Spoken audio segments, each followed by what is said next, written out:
daring. You absolutely need to get this ship line. Why? Well, this is the best DD line for anyone who wants to start playing with destroyers. It has the gun, it has the tops, but most importantly, it has a lot of smokes.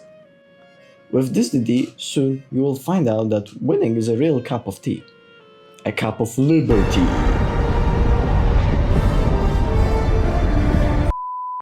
Sorry, wrong game. Okay, now what's so special about that texture? Well, first of all the ships in that texture have the same playstyle and strengths, meaning that throughout the learning process you just get better and better ships that you play the same. You get the guns good enough to contest even true gunboats, but in contrast to them, you also get usable torpedoes, with actual special way you can fire them, as well as great concealment allowing you to sneak up on the torpedo boats as well. You can see those properties shine on tier 8, the Lightning, which in my opinion to this day is the strongest destroyer on its tier, on par with ships like Cossack. On top of all of that, you also get improved acceleration, gimmick of most British ships. Well, on the cost of braking system, this allows you to quickly escape from sudden danger as you can just accelerate out of it. Now for the consumables. Oh, these ones are amazing. You get a special kind of both smokescreen and a hydro. Burst smoke generator, this has a lot of charges and sets smoke very quickly with very short cooldown, but for not so long time. Allows you to escape danger whenever you feel like it. As long as you're not in the radar range or enemy hydro, it works just fine. It is basically get out of jail free card, and you have plenty of them. Short range hydro. Well, name tells most of it. This is a defensive consumable, provides with protection against enemy torpedoes and for extended duration. It doesn't have a lot of range though. It is an amazing tool to deal with enemy submarines, since submarines are being spotted on any depth if the hydro is active and you're closer than 2 kilometers. And since this hydro lasts for so long, you can scan a lot of territory with it. Speaking of which, did I forget to mention those DDs have very strong ASFW? Because they do. Know your fucking place, trash! Last consumable is only there for the tier 9 and for the tier 10. It's heal. Yes, this DD gets ability to heal. Maybe it's not much, but even a tiny bit helps a ton in battle.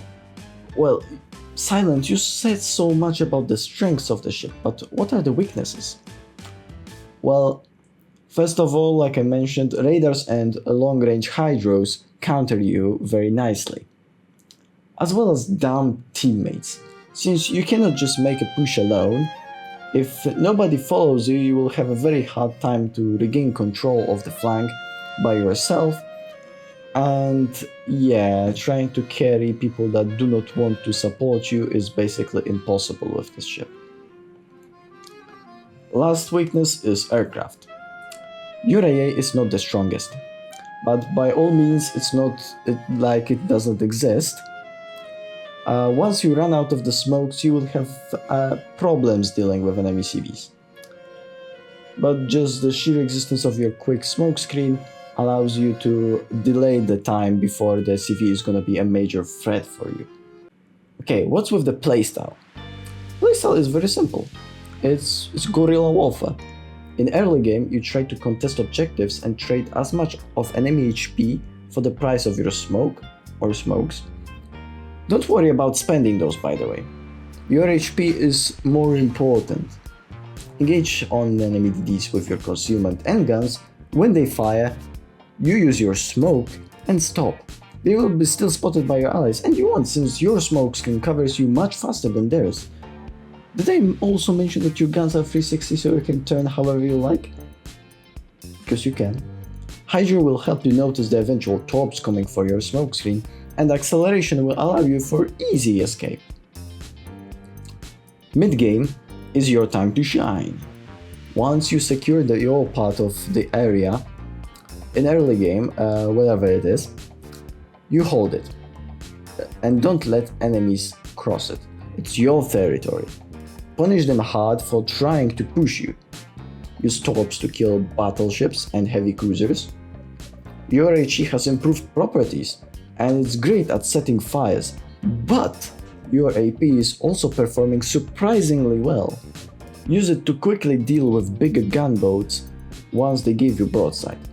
Shooting at superstructure of bigger ships also deals tons of damage. You cannot really citadel stuff because the caliber is too little, yet just the sheer fact that you deal tons of damage very quickly makes them rethink their decisions. Late game. In this part of the game you need to secure the free caps and play around spotting and being defensive in case enemy pushes.